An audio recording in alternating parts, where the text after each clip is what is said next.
ci vediamo dopo il suo trasferimento prima Opera e poi a Bollate.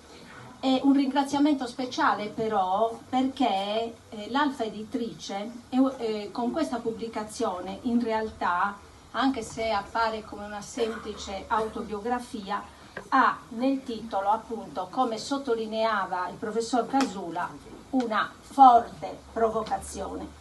Associa infatti a un marchio indelebile la volontà di essere finalmente attore nella società. È una sfida quindi quella che Annino sta compiendo e non lo sta facendo da oggi. Può sembrare banale, ma questa autobiografia è ancora una volta una testimonianza scomoda che nella semplice rievocazione di un'infanzia, di un'adolescenza, Annino è stato arrestato per la prima volta a 17 anni, e di una giovinezza, la sua cattura, non a caso si usa questo termine, è avvenuta quando aveva 35 anni e da allora a oggi, o quasi, pone interrogativi e presenta le più gravi criticità del sistema giudiziario e di quello penitenziario.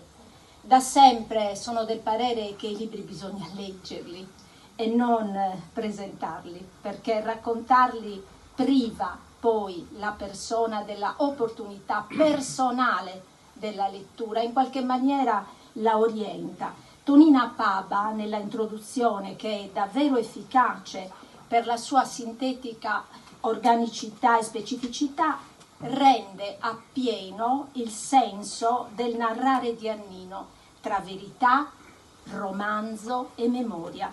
Leggendo tra le righe di una vita, però, vi ho trovato numerosi spunti di riflessione e momenti, credetemi, di autentica immedesimazione.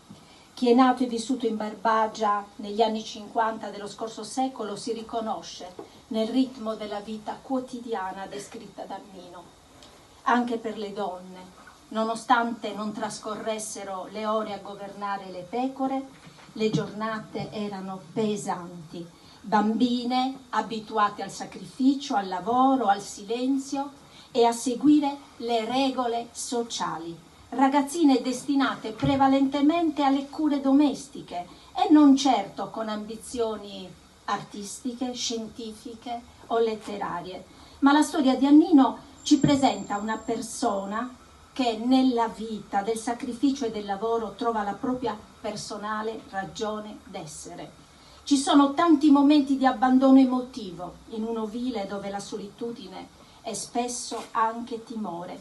C'è il desiderio di essere diverso in una realtà dove bene e male, errore e reato sconfinano l'uno nell'altro. Ci sono istituzioni, lo ricordava il professor Casula, come la scuola e la Chiesa, spesso nemiche di chi cerca la propria emancipazione ma non ha sufficienti supporti sociali ed economici.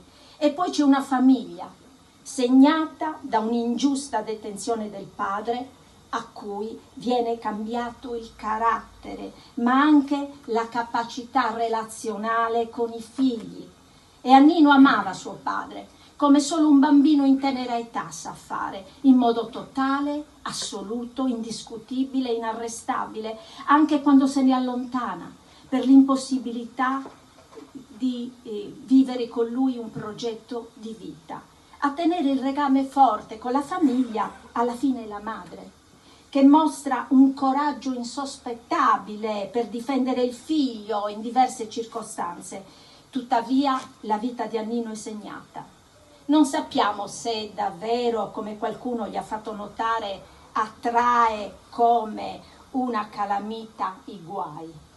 È certo però che alcuni fatti come il terrorismo, le organizzazioni come le BR oppure le Brigate Rosse o il MAS hanno avuto sul nostro autore un peso notevole, ma non lo hanno mai del tutto convinto. L'identità di sardo non gli ha permesso di aderire acriticamente a un progetto troppo calato dall'alto, troppo intellettuale, troppo freddo. Annino ama comprendere, rielaborare, osservare il suo mondo e rispettare le norme che lo governano. Infine, ha via via cambiato il suo orizzonte, non vuole più rispondere al modello di bandito che gli è stato affibbiato, sembra aver colto una parte importante della sua essenza.